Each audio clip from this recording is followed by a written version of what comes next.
Good afternoon. This is breakout room number 9. I'm Melissa Wainwright and I work for the Ohio Valley Educational Cooperative. I'm here today with Kelly Philbeck and we will be hearing her presentation on argument on demand, writing to a text set in middle and high schools. I'll be putting some of the links, her slide deck, and a link to this. Looks like we've got that in there. Thanks, Kelly. This is our second time facilitating this group. I think you're in for a real treat. Kelly has a lot of resources for you today. So without any further time taken from Kelly, I will turn it over to Kelly to share with us about writing to a text set in middle and high schools. Thank you. I want to start us off. If you'll look at the session resources, you want to have this tab open just because I have prepared a PowerPoint or slide deck just to show you some glimpses of some of the resources and tools I'll be discussing. But for example, if you look at the 11th grade rubric, I may have a screenshot of a page of it, but it does have a little bit that goes on over to the second page.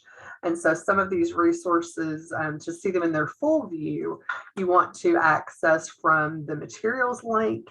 And I've also put links to each of these. If you open the slide deck, the links to each of these is in the notes section beneath each slide that it pertains to.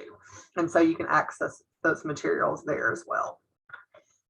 All right, so we'll go ahead and get started.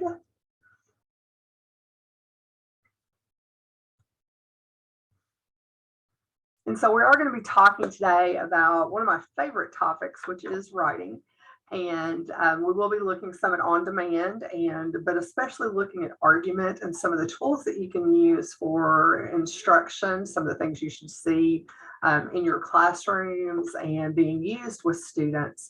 And you may find some things that maybe you didn't know about or didn't know that they were out there. So hopefully sharing some of these resources will help you. As I'm talking to you today, I am the Director of Continuous Improvement in Bourbon County and have been for 5 years. But KDE checked me out for about 2 years. And so when you hear me kind of shift voices and then talking about, how I created or we created, it's because I did do a lot of this work with and for KDE. And so as we're going through and looking at some resources, you might kind of hear me shift my tone a little bit or my voice. And that's just simply because I was a part in creating these resources. So I just want to kind of give you that background. And actually, I've been involved in writing since probably 1996 in Kentucky. Actually, probably 1993, but definitely 1996 and on, just as a teacher, a literacy coach, and then working for EKU Writing Project, and then also working at KDE. And so some of you I might know when I was working with as a state lead for LDC and working across the state in your schools. And so I'm excited to be with you today and sharing some about writing.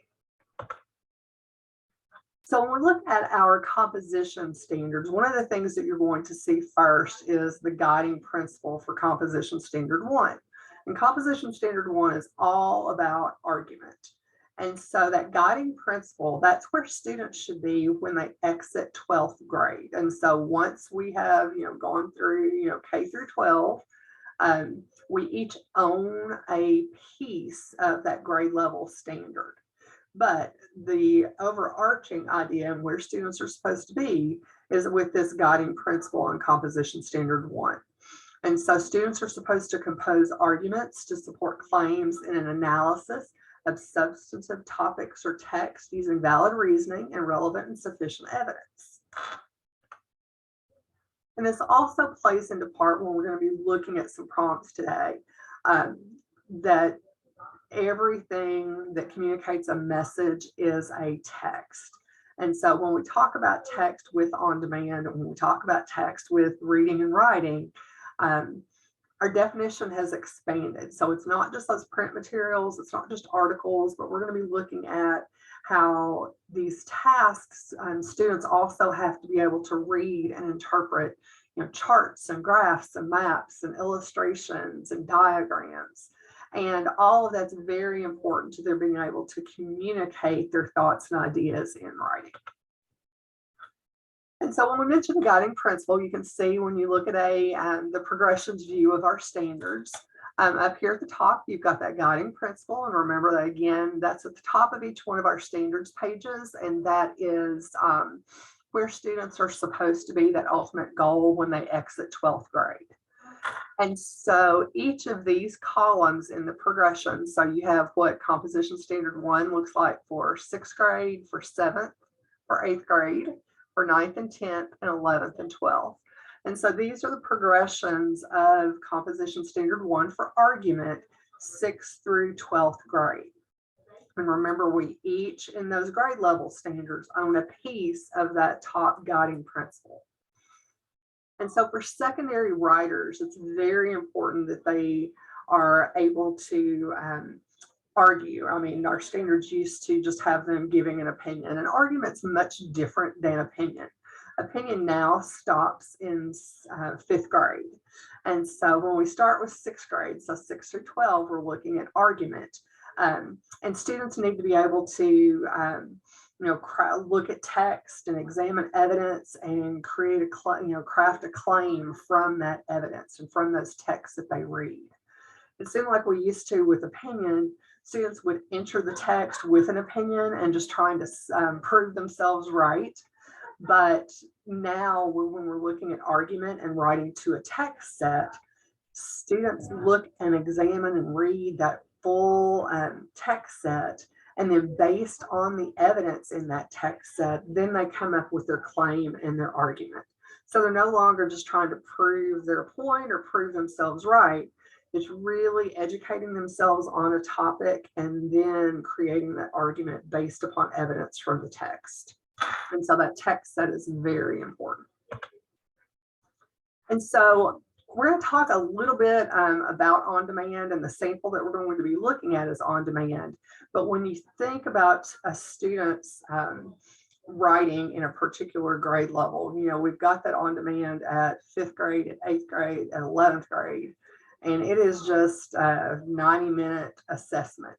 And so even though on-demand is important, that writing instruction in those years prior to those on-demand years and throughout that year where they're actually going to be assessed and on-demand, that instructional component is much more important as we look at students writing. And so we're going to look at some samples of actually how to, if I were going to take a task and instruct it over a series of lessons, what were some of those lessons that I would include? And so our previous on-demand, I kind of mentioned that a little bit before, students were asked, given a writing situation and then writing directions. And so it creates some scenario up there at the top. And then they were asked to, write for secondary, we had, an article, a letter, an editorial, a speech. And so those were some of the possibilities of what the product students could write. And then they were written to an audience that they said authentic audience, but it might not have always been an audience that students were familiar with. And so the new style of on-demand, and you can get access to this. This is the Pearson test prep site with KDE. And so that is linked in the presentation. And you just go there to test preparation and scroll down the page until you find writing practice test. And we're also going to talk some about the rubrics, but this is where you can find all those pieces. And so when we look at writing to a text set, and I'm giving you the on-demand version just because I want you to see what it looks like, what students are going to be writing on their own, and where our instruction needs to go just to help prepare them to write for a text set. So I'm not sharing this with you because on-demand is the end-all be-all, but I'm sharing this with you because it is a vetted task, and it also is using a text set and having students respond in a prompt to that particular text set. But in our instruction, We can definitely give students a prompt like this, but know that they could also write an argument based on, something that they're researching, and, they can, create and generate those claims and evidence and reasoning based on a research project, or they could base on, maybe it's a controlled topic in our classroom. But this is just one example for today's purposes to look at with a text set. So it's a little bit different in the fact that our previous writing prompts with OnDemand, they could be a standalone, or they would be a passage based, and they would maybe have one or two short text, and that would pretty much be it. But now students are writing to an actual set of text. And so for secondary, they're typically given 3 to 5 texts, and that kind of goes, it depends on the length of the text.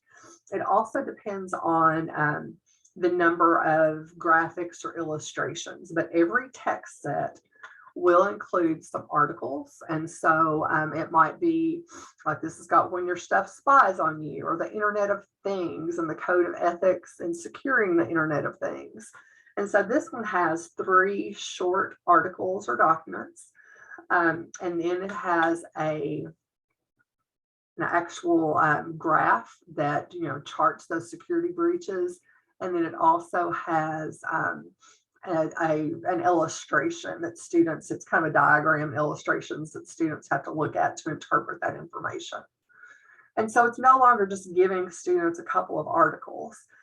It's crafting and putting together that text set where students can get the information that they need to generate a claim and evidence and reasoning and counterclaims even to support their argument. And so typically with a text set, you might have an article that is a pro, you might have one that's a con, you might have one that's just informational, that just gives students some information to back it up. And then there's always going to be some type of graphical interpretation. So a chart, a graph, a timeline, a map, an illustration, a picture, something that builds into that topic with that text set. And then when you look at the task, we're asking students now to write a well-organized essay.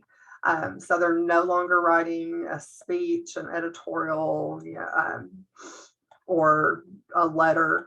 And so the audience has shifted. So it's not an artificial audience that they may not be familiar with. And so they're not writing to, the local town's government or anything. It's to an academic audience, and they're producing an essay. And so it's more academic writing than what you've seen with OnDemand in the past. All of the prompts we saw with the writing blueprint, all of these are going to be an argument. So all of these are written to composition standard 1. And so all of these are argument. And then students can be asked to argue one side or the other.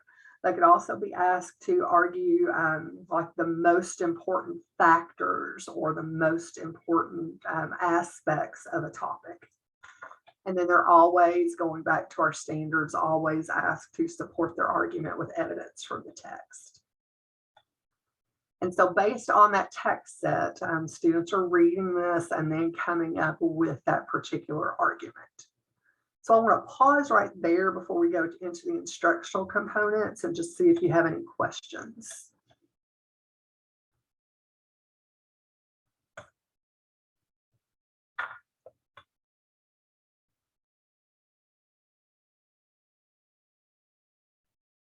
All right, I think we're good.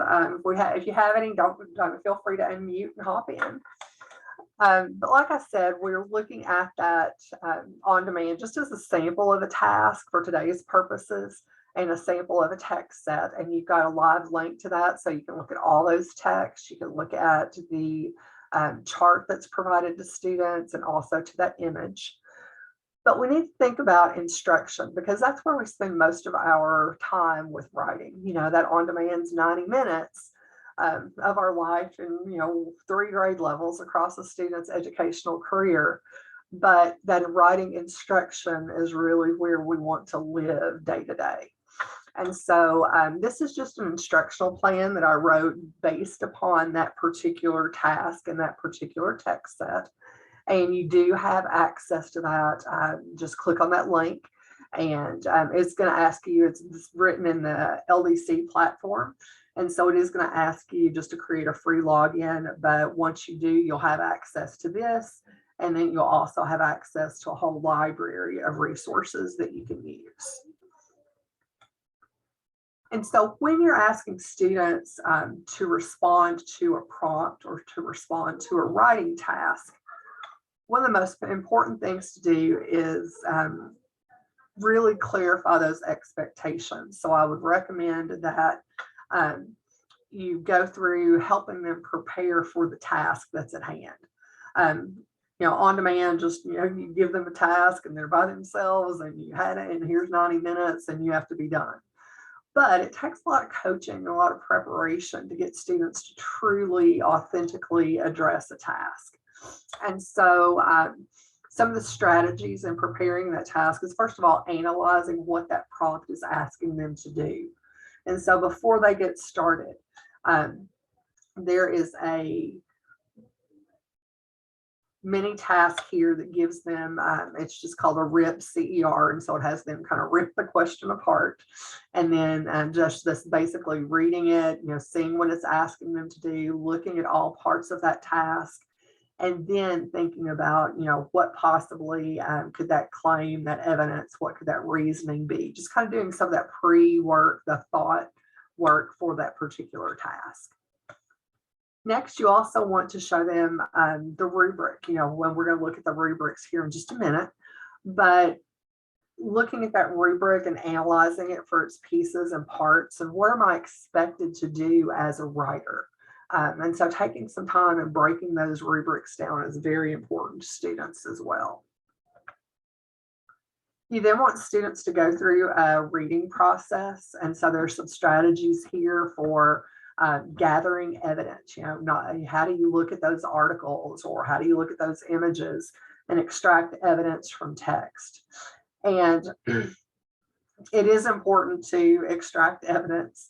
But I found with students, I can teach them how to extract evidence, but I've been working with some students recently, and we kind of joke about their evidence mic drop. They found out that, yes, they need to use a quote. And that's a big step from, some of our novice writers becoming more apprentice writers, is that they can extract some evidence. They can drop that quote in there, but I call it the mic drop because lots of times they drop that quote and it has nothing to do with the task. It has nothing to do with the prompt, but man, they found some evidence in there that they like, that they want to include. And so we've got to go past just that gathering to make sure that it actually addresses the question. And so there's some strategies here that will help you work with students to get them to make sure that evidence that they're using is also relating to the topic at hand or relating to their argument. When we look at the text set, though, one of the big differences that we're seeing is the visual images. And I mean, before, students may have gotten an article that had a chart or a graph in it, but now really taking some time and intentionally looking at how to read those charts or graphs or maps or timelines. But more than just reading it, they've got to know how to interpret it. Because I think we've done some surface level reading, of those visual literacy items in the past. But it's really important now that they're able to go beyond that and looking past just those surface features to see, what does this image or what does this graph or chart, what is it really saying to me? How does it relate to this topic? Learning how to read it more deeply to where you can extract and synthesize information from it to actually use as reasoning or use as support and evidence in an argument. And so there are a couple of tools here. I'm working on a how to read series, just how to read a bar graph or how to read an illustration. And our teachers are working just on a visual literacy plan and just being able to teach students how to not only just read these different images, but how to interpret them and how to deeply go into the depths of, what the image or graph, what that visual representation is telling them. And then finally, in that section with reading, one of the places that, we talk about all the time that students are struggling, lots of times with argument, they can make a claim, and this is in every content area. So with science, with writing, with social studies, all of our standards really talk about, making that claim. And then it talks about, the standards talk about evidence, but when students are really struggling, once they get those two, then even, some of our strongest writers are struggling with that reasoning component. And so there's a strategy here called Says Means Matters that gives students the opportunity to, put that evidence in so they can get that quote that they're able to extract from the text. And so that's what the text says. But then they have to look at and process this through, what does this really mean in relation to this task or in relation to this prompt?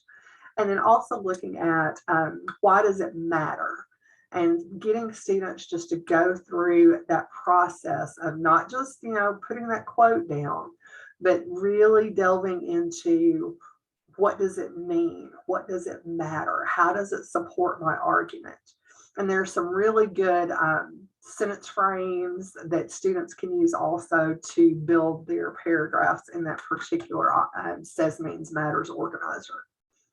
And we're using that to really help students with that reasoning process. We also want students before they start writing. So when you're thinking about writing instruction and writing to that text set, when you get through the reading process, lots of times people just want to go straight to that draft. But you've got to instructionally, coach students to success with that process. And so having a transition to writing section, I think, is very important to having in our writing instruction. And I've put some different options here. So when you look at, some of the times and adding up, you would probably just, like on this particular one, I would probably do the mini debates. I wouldn't do all three of these, but I put some different options in here that teachers could do. And so you want students to be able, especially with argument, it's important that they're able to talk to one another, that they're able to have debates, they're able to hear what other people think about a topic, just to be able to go through and hear those counterclaims and think about, how would I counter that? How would I refute that evidence? Because when they're able to hear what other people think, then they can anticipate their audience's objections to what they are getting ready to say, and they're able to, create those counterclaims to strengthen their arguments. There's also some next steps in organizing evidence and citing evidence. So in that transition to writing, that just kind of gets them prepared for actually producing that draft. And then we've got some strategies for the writing process. I love to have students look at models, because in order for them to write their piece, they need to see what a professional piece would look like. What does it, when professional writers write arguments, what do those look like? What can you model from those mentor texts? And so it's important to use those samples, as we all know. Reconsidering that prompt, creating that outline, and then finally drafting and giving feedback. And so those are all some important stages that we need to go through in our writing process when we're having students write to a text set. So let's pause just for a second before I go into rubrics and feedback and just see if we have any questions.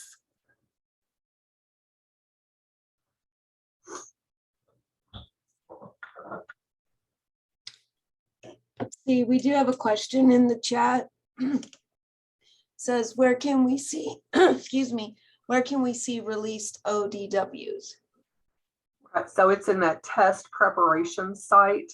Right now with new standards, we don't have released items with student work because students haven't taken this new style of on-demand yet. because last year they went to an abbreviated version of the test. And so they kind of took an old style on demand. And so the plan is, and I'll tell you the truth as I know it today, because you never know what's going to happen with assessment. That Pearson site that I shared earlier with the test prep items, that has some sample on-demand text sets and prompts. And so that's where you would look. And like I said, because it's new and students haven't taken it and it hasn't gone through the cycle of having student work yet, the full released items with that student work package KE has not created that yet. Okay. When you look at that the Pearson test prep site, you can see with the practice test, there is a section for rubrics. And so we always in the past with on-demand have had that generic rubric that had to fit for if students had an argument, if they were writing an opinion, if they were writing a narrative, if they were writing an informational piece. And so that the rubric was so generic. And so now that we're looking at the writing blueprint, just looking at argument, we were able to create a rubric that was specific to argument and reflected the language of the standards. And so you'll see the new rubrics, and those are on that test prep site as well. The scoring categories are still novice, apprentice, proficient, distinguished. And you've got the traditional elements that you usually have seen in Kentucky writing. And so you've got clarity and coherence. In the past, that's been called focus typically. You've got support, you've got organization, language, and conventions. Those we're used to seeing. The two new categories or scoring elements are counterclaims and sourcing. And so counterclaims, of course, is specific to our argument standard with composition standard 1. And then sourcing is also reflected in our standards. And so you'll see the language of the standards here. But when you look at sourcing, it's also reflecting that text set that students are able to recognize that they got this information from a particular text. And so those are scoring categories we haven't seen before, but they are all equally important in coming up with the student's overall holistic score. And so those are the on-demand rubrics, and those are the ones that I talked about. And make sure you click on the actual link in the session presentation, because the 11th grade on-demand rubric does go on to the second page.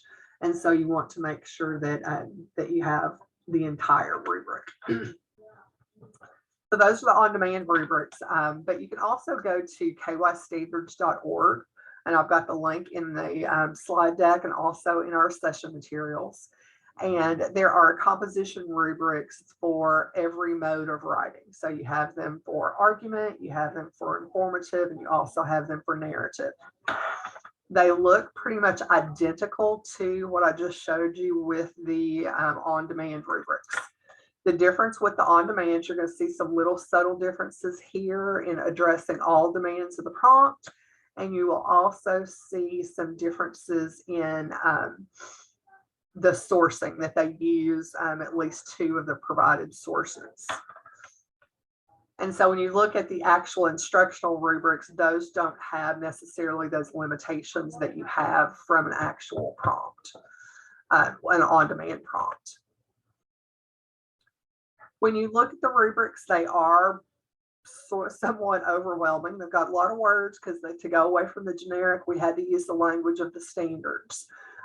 So we do have composition conferencing guides, and if you look at those, there's the full set for grades 6 through 12. And what that does, these are in a Word doc format, so you're able to take these and focus on a particular section. And so I created the conferencing guides because I love a single point rubric. I thought the rubrics themselves were pretty overwhelming when kids first look at them. And so this takes the proficient column, has the language of the standards, and you're able to highlight in this section where they're meeting or exceeding the standards. Then you have their evidence for areas for growth. And then what strategies have we used in class that you could go back to your writer's toolbox, or you could go back and see what are some of those tools we could use to strengthen your composition. These are in a Word doc format. So if you just want to, like, I might just isolate sourcing if a kid is struggling with that, or I might just isolate counterclaims and support. And so you've got the flexibility with these to, you know, everything's on the document, but once you open it, you can customize it and really target in areas of growth for students. And finally, I did mention kystandards.org, but you also have my website, and it's kellyphilbeck.com. Not trying to sell you anything, but that's just what everybody could remember. There are lots of resources you can use. The National Writing Project C3WP has excellent argument resources. And then you can also go to this favorite links, which is built upon the brilliance of teachers across the state of Kentucky. It has some of their favorite links for every content, but then also has some of their favorite links for text resources that you can use to help you build a text set. So I know we're kind of at the end of our time, but if you have any questions, I'm going to stay on, and then you can also email me with anything that you need. So I appreciate your time today. Thank you, Kelly, for sharing. Thank you. Does anyone have a last minute question they want to ask of Kelly?